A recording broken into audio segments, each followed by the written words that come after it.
Hi everyone, welcome to this channel. आज हम लोग एमसीक्यू सीरीज का नेक्स्ट लेक्चर स्टार्ट करते हैं। ठीक है, तो देर ना करते हुए स्टार्ट करते हैं। ये सारे क्वेश्चंस पीवाईक्यूज़ में पूछे गए हैं। ठीक है, और जो नई अपकमिंग एग्ज़ाम्स हैं उसमें पीवाईक्यू क्वेश्चंस को ही सीधे उठा के पूछ लेते हैं। तो स्टार्ट करते हैं। पहला क्वेश्चन, महात्मा बुद्ध से संबंधित किस घटना को धम्मचक्र परिवर्तन कहा जाता है? धम्मचक्र परिवर्तन, ये जो है ना, आंसर हो जाएगा इसका सी। सारनाथ में जो पहला उपदेश दिए थे, इसी को कहा जाता है धम्मचक्र परिवर्तन। ठीक, नेक्स्ट एक और है, महाविनिष्क्रमण किसको कहते हैं? ये जो ज्ञान की प्राप्ति के लिए घर से बाहर गृह त्याग कर दिए थे, उसको कहा जाता है महाविनिष्क्रमण। ठीक है, ये बोधिसत्व की प्राप्ति, ये क्या होता है? जो ज्ञान की पूर्ण पूर्ण ज्ञान की प्राप्ति कर लेता है, ठीक है, उसको कहते हैं कि इसने बोधिसत्व की प्राप्ति कर ली है, अब ये अन्य लोगों को उपदेश देने योग्य हो गया है। ठीक है, उसको कहते हैं बोधिसत्व की प्राप्ति। महापरिनिर्वाण मतलब इनका जीवन का अंत हो जाना। ठीक है, ये कहलाता है महापरिनिर्वाण। ओके, चलिए नेक्स्ट क्वेश्चन देखते हैं। निम्नलिखित में से किसके पास कंपनी का वास्तविक स्वामित्व होता है? जो इक्विटी शेयर धारक होते हैं उनके पास होती है कंपनी का वास्तविक स्वामित्व। ठीक है, नेक्स्ट क्वेश्चन से देखते हैं। पंचतंत्र की रचना किसके समय में हुई थी? पंचतंत्र लिखा किसने है? विष्णु शर्मा ने लिखा है।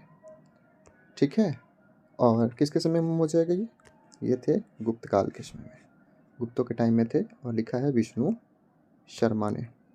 ओके, विष्णु शर्मा पंचतंत्र। चलिए नेक्स्ट क्वेश्चन देखते हैं। निम्नलिखित में से कौन सा एक प्रत्यक्ष कर नहीं है? प्रत्यक्ष कर नहीं है, इसमें तो सीमा शुल्क जो है वो प्रत्यक्ष कर नहीं है।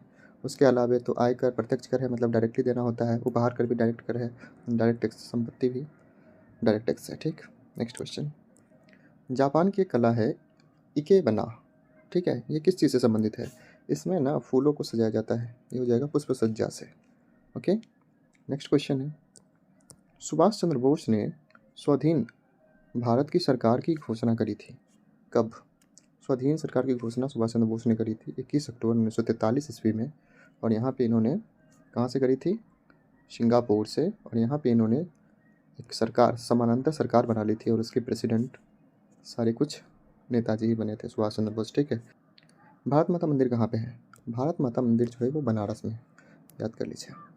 नेक्स्ट क्वेश्चन है कि संगम युग में वरीयम, वरीयम क्या हुआ करता था? वरीयम का मतलब था संगम काल में राजस्व प्रदान करने वाली एक क्षेत्रीय इकाई, इसको वरीयम कहते थे। अब एक बार जब वरीयम आ गया तो देख ही लेते हैं संगम काल के बारे में थोड़ा सा। जैसे राज्य हुआ करता था पहले, अभी देखते हैं अभी इंडिया में क्या है। अभी इंडिया के नीचे क्या है? स्टेट्स हैं। 28 राज्य में बटा हुआ है, और वो सारे राज्य जो है, जो जिला में बटा हुआ है, जिला के बाद वो प्रखंड में बटा हुआ होता है। वैसे उस समय जो साम्राज्य बटा हुआ था, जैसे अभी स्टेट है उस टाइप वहाँ हुआ करता था महामंडल, मंडलेश्वर, महामंडल। इसके प्रधान को महामंडलेश्वर कहा जाता था। ठीक है, महामंडल ये हो गया राज्य। जैसे अभी का राज्य है वो महामंडल। उस समय जो अभी राज्य के नीचे कौन है? जिला। तो उस समय को जो जिला हुआ करता था उसको जिला को कहते थे बलनाडु, बलनाडु। ठीक है, याद कर लीजिएगा, ऐसे पूछ देता डायरेक्टली बलनाडु। उस समय के संगम काल के जिला को कहते थे। और नाडु, बलनाडु के नीचे क्या आ जाएगा? नाडु। नाडु किसको कहते थे? नाडु कहते थे ब्लॉक को। ठीक है, इतना कम से कम याद कर लीजिएगा। चलिए नेक्स्ट क्वेश्चन आगे देखते हैं। निम्नलिखित में से किसे 12वीं शताब्दी का महानतम जैन विद्वान माना जाता है? देखिए यहाँ पे क्वेश्चन है 12वीं शताब्दी का, तो 12वीं शताब्दी में सबसे महान जैन कौन थे? जैन आचार्य थे हेमचंद। ठीक है, लेकिन अगर ये क्वेश्चन डायरेक्टली होता कि हाँ जिसमें गौतम बुद्ध हुआ करते थे उस टाइम में, गौतम बुद्ध नहीं, जैन महावीर जैन, उस टाइम में कौन थे सबसे ज़्यादा महानतम विद्वान, सबसे ज़्यादा विद्वान? इन सभी में सबसे ज़्यादा विद्वान थे भद्रबाहु। ठीक है, भद्रबाहु, इनको ना जितना महावीर ने ज्ञान दिया था वो सारी ज्ञान इनको पता था। एक हुए स्थूल भद्र, स्थूल भद्र को भी पता था लेकिन भद्रबाहु जितना नहीं। ये जो भद्रबाहु है ये फॉलो करते थे दिगंबर को, दिगंबर को रिप्रेजेंट करते थे भद्रबाहु। और स्थूल भद्र जो है वो श्वेतांबर को, श्वेतांबर जो आगे जाकर जैन धर्म, वैसे मैं इसमें बताऊंगा जैन धर्म के बारे में भी, उसमें बताऊंगा कि 2 भाग में टूट गया था जैन धर्म, किसमें? दिगंबर और श्वेतांबर में। और दिगंबर का नेतृत्व कर रहे थे भद्रबाहु, और श्वेतांबर का नेतृत्व कर रहे थे सूलभद्र। ठीक है, चलिए नेक्स्ट क्वेश्चन से आगे देखते हैं। एका आंदोलन के किसानों की मुख्य शिकायत क्या थी? एका आंदोलन में मेनली जो शिकायत थी वो थी लगान में वृद्धि और उपज के रूप में वसूलने की जो प्रथा थी, यही एका आंदोलन की मेन शिकायत थी। ठीक है, किसानों की। आगे देखते हैं नेक्स्ट क्वेश्चंस। निम्नलिखित में से किस वायसराय के समय में दिल्ली दरबार का आयोजन किया गया था? तो लिटन के समय में किया गया था। लिटन के समय में दिल्ली दरबार का आयोजन किया गया था। ठीक है, तो लिटन का कार्यकाल क्या पता है कितना था? 1874 से 1880 तक। ठीक है, और रिपन का कब था? 1880 से इसका 76 से 70, 80 से 84 तक। ठीक, उसके बाद वैसे ज़रूरत है नहीं, लेकिन फिर भी थोड़ा बहुत अगर इसका नॉलेज रहता तो आप क्वेश्चंस को गेस करके आंसर तक पहुंच सकते हैं। ठीक है, और हाँ, तो इनके समय में किया गया था। और रिपन के समय में रिपन को मेनली जाना जाता है स्थानीय स्वशासन के लिए।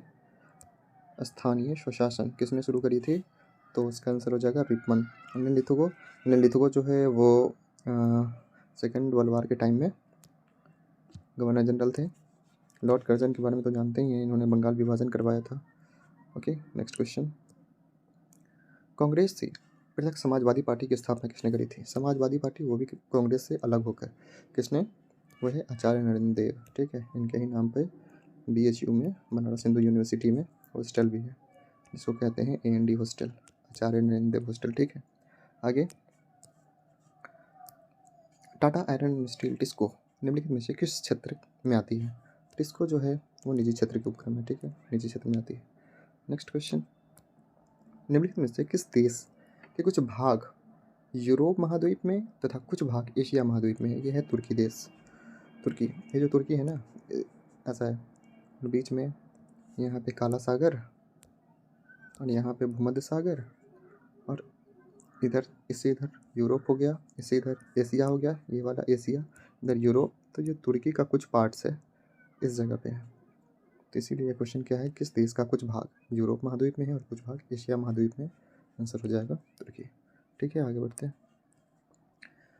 भोजन में आयोडीन की कमी से होने वाला रोग है। आयोडीन की कमी से कौन सा रोग होता है? गोइटर, जिसको हम लोग घेगा रोग भी बोलते हैं, घेगा रोग। स्कर्वी होता है विटामिन C की कमी के कारण। ठीक है, विटामिन C की कमी के कारण। बेरी होता है B1 की कमी के कारण। रिकेट्स होता है विटामिन D की कमी के कारण। ओके, चलिए नेक्स्ट देखते हैं। स्वस्थ व्यक्ति का रक्त होता है, जो एक स्वस्थ व्यक्ति होगा उसका जो रक्त होता है वो क्षारीय होता है और इसका pH मान होता है 7.4। ठीक है, pH स्केल का खोज किसने करा था? सोरेनसन ने किया था। और इसमें 0 से लेकर 14 तक का लिखा हुआ होता है नंबर, 0 से 14। यहाँ 7 जो होता है से न्यूट्रल होता है, 7 से आगे जितना जाएंगे ये क्षारीयता बढ़ते जाएगी, और 7 से इधर जितना आएंगे अम्लीयता बढ़ते जाएगी। मतलब जिसका 1 है और किसी का 4 है, सबसे ज़्यादा अम्लीय कौन हो जाएगा? 1, ना कि 4। ठीक है, इधर आते हैं तो अम्लीयता बढ़ती है, इधर जाते हैं तो क्षारीयता बढ़ती है। चलिए नेक्स्ट क्वेश्चन आगे। किस सिख गुरु ने सिखों को लड़ाकू जाति में परिवर्तित किया और सिखों को लड़ने को प्रेरित किया था? ये हरगोविंद है। ठीक है, इसका आंसर याद कर लीजिएगा। ऐसे हम लोग याद कर लेते हैं ना, हर हर महादेव कर करके जो सब लड़ने जाया करता था, हर हर। ठीक, तो हरगोविंद, इसका याद कर लीजिएगा, लड़ाकू जाति में बदल दिया था। नेक्स्ट, हाँ इसी में और कुछ, जैसे गुरु गोविंद सिंह के बारे में पढ़ लेते हैं। गुरु गोविंद सिंह, इन्होंने शुरू करा था खालसा पंथ। ठीक है, उसके अलावा पाहुल प्रणाली शुरू करा था। ठीक है, अर्जुन देव, ये तो है जिनको कि फांसी दिलवाया दिया था किसने? जहांगीर ने। ठीक है, नेक्स्ट क्वेश्चन। तीस्ता जल विद्युत परियोजना भारत के किस राज्य की बहुउद्देशीय परियोजना है? तीस्ता तो सिक्किम में है, तो सिक्किम का हो जाएगा। Okay, next. मेघनैनी के लेखक कौन है? मेघनैनी किताब किसने लिखा है? मेघनैनी लिखा है वृंदालाल वर्मा ने। ओके, बंकिम चंद्र चटर्जी के बारे में जानते ही हैं, इन्होंने लिखा है अपने देश की वंदे मातरम गीत, वंदे मातरम, बंकिम चंद्र चटर्जी। मुंशी प्रेमचंद ने लिखा है गोदान, और बहुत सारा है, ज़्यादा याद नहीं। ठीक है, और रविन्द्रनाथ टैगोर का जैसे गोरा है, पोस्ट ऑफिस है, गीतांजलि है, ठीक है, गीतांजलि। नेक्स्ट देखते हैं, मनुष्य अपने रक्त का कितना प्रतिशत दान कर सकता है? मनुष्य जो है ना अपने रक्त का केवल 3% ही दान कर सकता है। ओके, नेक्स्ट क्वेश्चन, रक्त, इसका तो पता ही है कि पीएच कितना होता है, 7.4 होता है। ओके, क्षारीय होता है रक्त। और ये एक तरल संयोजी उत्तक का उदाहरण है। तरल संयोजी उत्तक का उदाहरण होता है। 2 टाइप का होता है, आरबीसी, डब्ल्यूबीसी। मेन काम इसका प्रतिरोधक क्षमता विकसित करना, आरबीसी परिवहन करना ऑक्सीजन का और कार्बन डाइऑक्साइड का, ठीक है। नेक्स्ट, बुलेट प्रूफ क्लॉथ बनाने के लिए निम्नलिखित में से कौन सा बहुलक प्रयोग होता है? अगर बुलेट प्रूफ बनाना है तो उसमें पॉलीकार्बोनेट्स की आवश्यकता होगी, पॉलीकार्बोनेट्स, ठीक है। ऐसे इसको याद करने के लिए ऐसे कर सकते हैं, कार्बोनेट है, कैल्शियम कार्बोनेट, ये होता है चूना पत्थर, मतलब संगमरमर, बहुत ज़्यादा हार्ड है, ठीक है। तो संगमरमर जो होता है चूना पत्थर, यहाँ बनाना है आपको बुलेट प्रूफ जैकेट। तो उतना भी ज़्यादा हार्ड नहीं, प्लास्टिक टाइप का बना होता है ना, तो पॉली आगे जोड़ दो कार्बोनेट, ठीक है। चलिए आगे देखते हैं, ग्रेगर मेंडल निम्नलिखित में से किसके प्रतिपादन हेतु प्रसिद्ध है? ग्रेगर मेंडल ने क्या करा था? इन्होंने दिया था अनुवांशिकता की खोज करी थी। सबसे पहले मटर के पौधे पर उन्होंने अपना प्रयोग करा था, ठीक है। कोशिका सिद्धांत किसने दिया है? ये दिया है स्लाइडेन और स्वान ने, स्लाइडेन व स्वान, ठीक। क्यों, ये स्वान जो है ना, स्वान, ठीक है, ये जो है वो जंतु कोशिका के बारे में लिखा है, जंतु कोशिका की खोज करी थी, जंतु कोशिका वाला सिद्धांत दिया है। और स्लाइडेन ने दिया है पादप कोशिका की, पेड़ पौधे की सेल की, ठीक है। इसीलिए अगर डायरेक्टली कोशिका सिद्धांत है तो दोनों का आंसर आ जाएगा स्लाइडेन एंड स्वान। ओके, उत्परिवर्तन का सिद्धांत किसने दिया था? उत्परिवर्तन दिया था ह्यूगो डुब्रीज ने, Hugo de Vries, okay, Hugo de Vries, उत्परिवर्तन, Hugo de Vries. Next question, Bhopal gas दुर्घटना में किस गैस का रिसाव हुआ था? MIC का, इस पर मूवी भी आ गया है फिलहाल, द रेलवे मैन, देख सकते हैं, मिथाइल आइसोसाइनेट कहते हैं इसको, ठीक है, methyl isocyanate. Next question, Bharat के उपराष्ट्रपति के संबंध में निम्नलिखित में से कौन सा कथन असत्य है? उपराष्ट्रपति के बारे में बताना है, इनकी योग्यता प्राप्त करने के लिए 35 वर्ष होनी चाहिए। चलो ये तो सही है, यहाँ खोजना है असत्य। उपराष्ट्रपति राज्यसभा का सभापति होता है, ये भी सही है, ठीक है। नेक्स्ट, आगे क्या है? उपराष्ट्रपति का चुनाव भारत का राष्ट्रपति करता है, ये तो गलत लिखा है ना। उपराष्ट्रपति का चुनाव कौन करते हैं? संसद के सदस्य करते हैं, संसद के सारे सदस्य, ऐसा नहीं मनोनीत, ये वो नहीं, संसद के जितने भी लोकसभा के मेंबर हैं और जितने भी राज्यसभा के मेंबर हैं, ये दोनों मिलके चुनाव करते हैं उपराष्ट्रपति का। ओके, नेक्स्ट क्वेश्चन है, भारत के प्रथम उपराष्ट्रपति एस राधाकृष्णन थे, सही है। नेक्स्ट क्वेश्चन, अगर कोई वित्त विधेयक लोकसभा द्वारा स्वीकृत हो जाए तो राज्यसभा अधिक से अधिक उसको 14 दिन तक रोक सकती है, ठीक है, उससे ज़्यादा तक रोकने की इसके पास पावर नहीं है। अगर 14 दिन ज़्यादा लेट करती है तो ये राज्यसभा से पारित माना जाता है, ठीक है, क्योंकि वित्त का मामला है। नेक्स्ट, सिक्किम भारत का एक राज्य बन गया था 36वां संविधान संशोधन द्वारा 1975 में, ठीक है। नेक्स्ट, और 42वां संविधान संशोधन को मिनी कॉन्स्टिट्यूशन अमेंडमेंट, लघु संविधान संशोधन कहा जाता है, याद कर लीजिएगा 42वां संविधान संशोधन को। नेक्स्ट क्वेश्चन है, साइमन कमीशन पहली बार भारत कब आया था?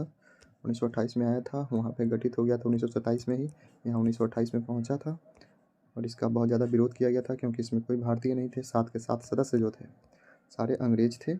और इसके विरोध करने के ही क्रम में लाला लाजपत राय की मृत्यु हो जाती है, ठीक, जिन्होंने कहा था हमारे शरीर पर पड़ी हुई लाठी तुम्हारे ताबूत की कील सिद्ध होगी, ठीक है।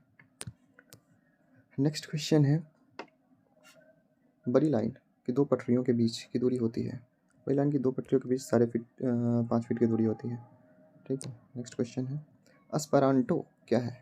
एस्पेरांटो जो है ना वो स्पेन के एक बंदरगाह नगर है, एस्पेरांटो। नेक्स्ट क्वेश्चन, भारत में जन्मे 2 अमेरिकी नागरिक जिन्हें विज्ञान के क्षेत्र में नोबेल पुरस्कार मिला है, भारत में जन्मे कौन कौन थे? वो हरगोविंद खुराना है और एस चंद्रशेखर है, ओके। नेक्स्ट क्वेश्चन, 800 ईसा पूर्व का काल किस युग से जुड़ा था? 800 ईसा पूर्व में ना ब्राह्मणों का वर्चस्व बहुत ज़्यादा था, ब्राह्मण युग इसको कहा जाता है। उसी के बाद तो 600 बीसी के बाद से इतना ज़्यादा ब्राह्मण का कर्मकांड ये सब बढ़ गया था कि धर्म में सुधार हेतु जैनिज़्म और बौद्धिज़्म का विकास हुआ था। बौद्धिज़्म, जैनिज़्म। ओके, तो नेक्स्ट क्वेश्चन देखते हैं। जो सल्तनत काल में सिक्के थे जिसका नाम था टंका, शस्यजनी एवं जीतल, किस धातु के बने हुए होते थे? जो टंका था ना, वो टंका बना होता था चांदी का। ओके, और जो शस्यगनी था ये भी बना था चांदी का, और जो जीतल था ये बना था तांबे का। ठीक है, तो इसमें कौन सा ऑप्शन है? चांदी, चांदी और तांबा। अब एक और चांदी छूटी है क्या? ऑप्शन हो जाएगा ए। ठीक है, नेक्स्ट क्वेश्चन। दो अश्वा सी अश्वा प्रथा किसने शुरू करी थी? दो अश्वा सी अश्वा। अश्वा का मतलब होता है अश्व, अश्व मतलब घोड़ा। जिस सैनिक के पास 2 घोड़ा होता था उसको 2 अश्वा कहते थे, जिसके पास 3 घोड़ा होता था उसको सिंह अश्वा कहते थे। ठीक है, चलिए आगे बढ़ते हैं। वर्नाकुलर प्रेस एक्ट रद्द किसने करा था? रद्द रद्द कर दिया था रिपन ने, लेकिन लाया किसने था? देख लीजिए, 1878 दे रखा है और ये कार्यकाल किसका है? लिटन का। लाया था लिटन और रद्द कर दिया रिपन ने। ओके, ये थोड़ा सा ज़्यादा ही कट्टर टाइप का था। ठीक है, और ये थोड़ा सा सज्जन, इसको कहा जाता है सज्जन रिपन। ओके, चलिए, इल्बर्ट बिल विवाद इन्हीं के समय में उपजा था, जिसकी वजह से रिपन ने त्यागपत्र दे दिया था। इल्बर्ट बिल क्या था? इल्बर्ट बिल में था कि जितने भी कोई भी मुकदमा, अगर कोई अंग्रेज़ है, ठीक, उसके ऊपर अगर मुकदमा है तो जो भारतीय जज होंगे वो अंग्रेज़ के ऊपर जो मुकदमा हो रखा है उसकी सुनवाई नहीं कर सकते। ठीक है, नेक्स्ट क्वेश्चन है, इंडियन अनरेस्ट के लेखक कौन है? इंडियन अनरेस्ट के लेखक कौन है? वो है वैलेंटाइन सिरोल। ठीक है, और लाल लाजपत राय ने क्या लिखा है? इनकी किताब का नाम क्या है? इनकी किताब का नाम है unhappy India. Unhappy India. Okay, और एनी बेसेंट ने लिखा है क्या? Common will, common will and new India, new India. Okay, दादा भाई नौरोजी ने रफ्त गुप्ता,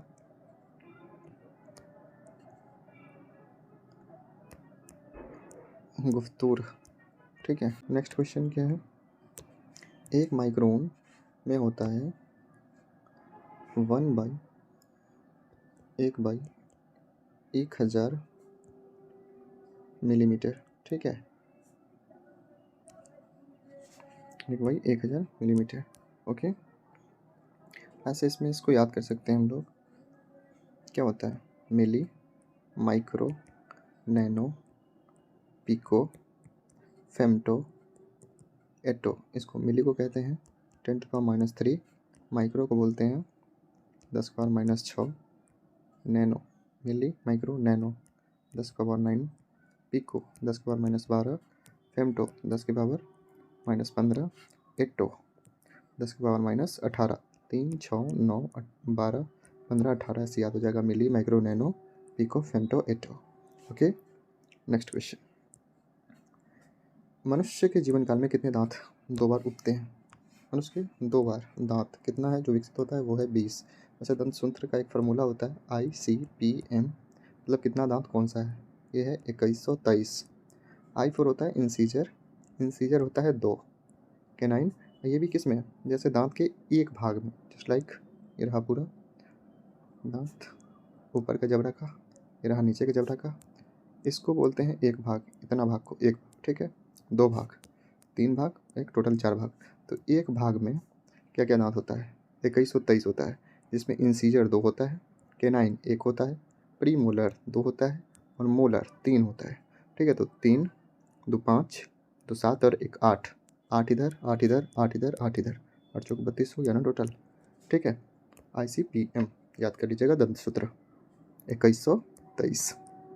ओके, नेक्स्ट क्वेश्चन। भारतीय संविधान के निम्नलिखित अनुच्छेदों में से कौन सा अनुच्छेद राज्य की सरकार को ग्राम पंचायत गठन करने? ग्राम पंचायत, ये देखिए DPSP जो है ना, DPSP ये बहुत इंपॉर्टेंट है, इसको कम से कम जितना भी आर्टिकल दे रखा है इसको याद कर लीजिएगा। DPSP का ग्राम पंचायत संबंधित है आर्टिकल 40 से। ठीक है, 32 में क्या लिखा है? ये तो संवैधानिक उपचारों का अधिकार है, जिसको कि अंबेडकर जी ने कहा है संविधान का आत्मा। ओके, 32 को। 48 में क्या है? 48 में है गौवध निषेध। ओके, 47 में क्या है? 47 में है शराबबंदी। 51 में क्या है? 51 में दे रखा है शांति को बढ़ावा देना।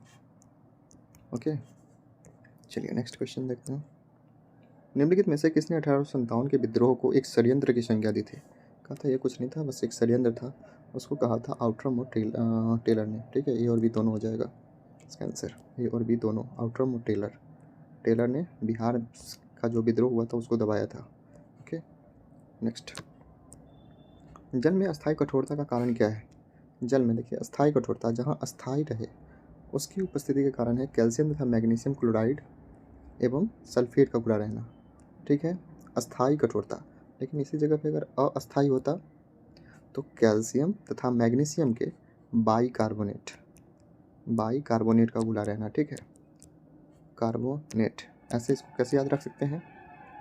अस्थायी में कम लेटर है, ठीक है, तो यहाँ है सल्फेट और क्लोराइड, एवं अस्थायी में एक लेटर एक्स्ट्रा है तो यहाँ एक बाई एक्स्ट्रा लग गया। ठीक है, बाई कार्बोनेट्स का घुला रहना, ऐसे इसको याद कर सकते हैं। एवं अस्थायी तथा अस्थायी कठोरता को दूर कैसे किया जाता है? तो उसको कहते हैं हम लोग सोडियम कार्बोनेट के Na2CO3 सोडियम कार्बोनेट्स के साथ अगर इसको उबाल देंगे तो अस्थायी कठोरता एवं अस्थायी कठोरता को दूर किया जा सकता है। Okay, next question. आर्कियोपेटेरिक्स क्या है? ये जो है ना जुरासिक युग का एक सर्वपुरातन पक्षी है। वैसे भी सबसे छोटा पक्षी कौन है? ह्यूमिंग बर्ड है। ओके, सबसे छोटा। सबसे बड़ा कौन है? ऑस्ट्रिच है। सबसे बड़ा अंडा किसका होता है? ऑस्ट्रिच का ही होता है। चलिए नेक्स्ट क्वेश्चन देखते हैं। ऋग्वैदिक संहिता का 9वां मंडल पूर्णतः किसे समूहित है? 9वां मंडल पूर्णतः किसको समर्पित है? 9वां मंडल सोमदेव को समर्पित है। सोमदेव, ठीक है, सोमदेव एवं पेय पदार्थ इनको। और 10वां मंडल किससे है? 10वां मंडल में ना वर्ण के बारे में कहा गया है, 4 वर्ण होते हैं, ब्राह्मण क्षत्रिय शूद्र और वैश्य। ठीक है, नेक्स्ट क्वेश्चन। निम्नलिखित में से कौन सा एक पत्तन नगर नहीं है? ठीक है, पत्तन नगर नहीं है कौन? कैनबरा। Next question. निम्नलिखित में से कौन आर्थिक विकास के लिए महत्वपूर्ण नहीं है? आर्थिक विकास के लिए देखिए मुल्क की स्थिरता ये है, बचत दर है, संसाधन का उपयोग है। कौन नहीं है? मुद्रा की मात्रा कम रहे ज़्यादा रहे उससे आर्थिक विकास पे क्या फ़र्क पड़ता है? ठीक है, मुद्रा की मात्रा इसका आंसर हो जाएगा। आंसर संविधान में मंत्रिमंडल शब्द का एक ही बार प्रयोग हुआ है, और वो कब हुआ है? उसका आंसर है 356 में हुआ है। इसका क्या मतलब हुआ? मंत्रिमंडल का एक ही बार प्रयोग हुआ है, सारे जगह ना मंत्री परिषद लिखा हुआ है। ठीक है, मंत्री परिषद की सलाह पे ये करेगा, मंत्री परिषद के साथ ये करेगा। मंत्रिमंडल केवल और केवल एक जगह लिखा हुआ है 356A में, 356 में। और इस जगह पे क्या कहा गया है कि जब भी सरकार, राष्ट्रपति आपातकाल की घोषणा करेंगे तो वो मंत्रिमंडल से लिखित हस्ताक्षर के बाद ही आपातकाल की घोषणा करेंगे। उसी जगह पे सिर्फ और सिर्फ मंत्रिमंडल लिखा गया है, बाद बाकी सभी जगह मंत्रिपरिषद का उल्लेख किया गया। ओके, चलिए नेक्स्ट। भारतीय रिजर्व बैंक निर्गत करता है। रिजर्व बैंक किस चीज़ को निर्गत करता है? 1 रुपये के अतिरिक्त सभी मूल्य के नोट। ठीक है, 1 रुपया के अलावा जितना भी मूल्य के नोट है सारा का सारा रिजर्व बैंक निकालता है, और 1 रुपया वित्त मंत्रालय जारी करता है। ओके, और 1 रुपये के नोट पे होता है वित्त सचिव का हस्ताक्षर, जबकि और सभी पे होता है आरबीआई के गवर्नर का हस्ताक्षर। Next question. सिद्धि जनजाति कहाँ की है? तो गुजरात की जनजाति है। ठीक है, बात कर लीजिए। नेक्स्ट क्वेश्चन है, निम्नलिखित में से कौन सूर्य की परिक्रमा सबसे कम समय में करता है? सबसे कम टाइम कौन लेगा? जो सूर्य के सबसे नज़दीक होगा, और इन सभी ऑप्शन में पृथ्वी सबसे नज़दीक है तो पृथ्वी सबसे कम लेगा। ठीक है, वैसे Mercury, Venus, Earth, Mars, Jupiter, Saturn, Uranus, Neptune. ठीक है, ऊपर के जो 4 ग्रह हैं इनको कहा जाता है इनर, आंतरिक ग्रह, और जो बाहर के 4 है इनको कहा जाता है बाह्य ग्रह। जो आंतरिक ग्रह है ये सभी ठोस के बने हुए होते हैं। ठीक है, मरकरी, वेनस, अर्थ, मार्स, इनका घनत्व तो बहुत ही अधिक है, इनका घनत्व तो बहुत कम है। Okay, next. एक ही क्वेश्चन। सीसा संचायक में प्रयुक्त अम्ल कौन सा है? H2SO4 है। सल्फ्यूरिक अम्ल जिसको बोलते हैं, या फिर बैटरी अम्ल भी कहा जाता है। चलिए, ये रहा आज का 50 क्वेश्चंस। ठीक है, अगर अच्छा लगे लाइक सब्सक्राइब शेयर कर दीजिएगा। Thank you.